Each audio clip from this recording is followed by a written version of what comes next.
Hello বন্ধুরা, আপনারা সকলে কেমন আছেন? আশা করি সৃষ্টিকর্তার কৃপায় আপনারা সকলে খুব ভালো আছেন।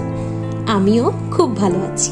ক্যালিফোর্নিয়া টিভি গ্লোবালের পক্ষ থেকে আমি প্রিমা চলে এসেছি আপনাদের সকলের সাথে আমাদের সেলিব্রিটি বিষয়ক অনুষ্ঠান নিয়ে, যার নাম সেলিব্রিটি গসিপ। আমাদের আজকের গসিপের বিষয় হচ্ছে যে কারণে মুম্বাই ছেড়ে অযোধ্যায় যাচ্ছেন অমিতাভ বচ্চন। উত্তরপ্রদেশের প্রয়াগরাজে জন্মগ্রহণ করেন বলিউডের বিখ্যাত সুপারস্টার অমিতাভ বচ্চন। বিগ বির জন্মস্থান অযোধ্যা থেকে বেশি দূরে না। প্রয়াগরাজ থেকে অযোধ্যার দূরত্ব 5 ঘন্টারও কম। অযোধ্যায় লোধা সংস্থার জমি কিনেছেন বিগ বি। সংস্থার প্রেসিডেন্ট অভিনন্দন লোধা এই বিষয়ে খুবই উচ্ছ্বাসিত। বিগ বিকে গ্রাহক হিসেবে পেয়ে তারা খুবই খুশি।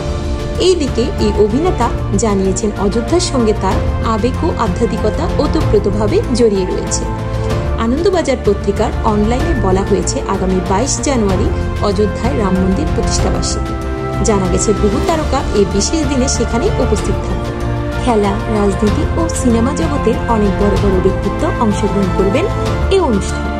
তাদের সবার কাছে আমন্ত্রণপত্র পৌঁছে গিয়েছে ইতোমধ্যে। সেই তালিকায় অমিতাভ বচ্চন, অনুপম খের, আলিয়া ভাট, রণবীর কাপুর, অক্ষয় কুমার, মাধুরী দীক্ষিত সহ দক্ষিণী তারকা যশ প্রভাসরাও রয়েছে। যেখানে বলিউডের অনেকে নিমন্ত্রণ পেয়েছেন, সেই রকম তালিকা থেকে বাদ পড়েছেন এই মুহূর্তে বলিউডের সবচেয়ে বড় জনপ্রিয় সুপারস্টার শাহরুখ খান, সালমান খান, এমনকি আমন্ত্রণ পাননি আমিরও। তাদের ধর্মের কারণেই কি ডাক পেলেন না, তা নিয়েও উঠেছে অনেক প্রশ্ন। একদিকে যখন রাম মন্দির নিয়ে জোর চর্চা, একই সময় অযোধ্যায় সরজু নদীর পাড়ে জমি কিনে ফেললেন বলিউডের বিখ্যাত এই সুপারস্টার অমিতাভ বচ্চন।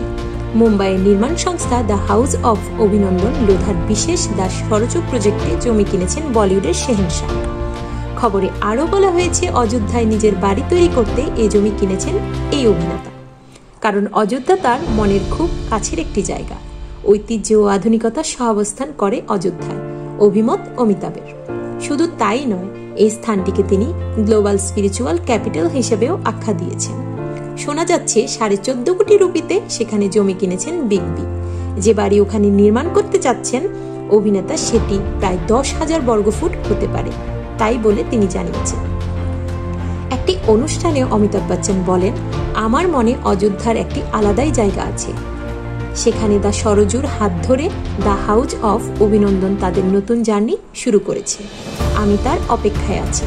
অযোধ্যায় আধ্যাত্মিকতা আর সংস্কৃতি থেকে একটা ইমোশনাল যোগাযোগ তৈরি করা হয়, যা কোনো ভৌগোলিক সীমায় আটকে থাকে না। অযোধ্যার আত্মায় প্রবেশ করার জন্য এটা কোনো মনোগ্রাহী জার্নির শুরু, যেখানে ঐতিহ্য ও আধুনিকতা পাশাপাশি হাতে হাত ধরে বিরাজ করে, যা আমাদের মধ্যে এমন এক গভীর অনুভূতির জন্ম দেয়। বিশ্বের আধ্যাত্মিকতার রাজনীতিতে আমি আমার ঘর পাব, তারই অপেক্ষায় আছি, জানালেন এই বিখ্যাত অভিনেতা। আজকের মতো এতটুকু। তো বন্ধুরা, আমাদের আজকের পরিবেশনা কেমন হয়েছে সেটা আপনারা আপনাদের মূল্যবান অভিমত কমেন্টের মাধ্যমে আমাদেরকে অবশ্যই জানাবেন। আবারও দেখা হবে নতুন কোনো এক বিনোদন জগতের গসিপ নিয়ে। সে পর্যন্ত সকলে সুস্থ থাকুন, সুন্দর থাকুন, আর অবশ্যই ক্যালিফোর্নিয়া টিভির সাথেই থাকুন।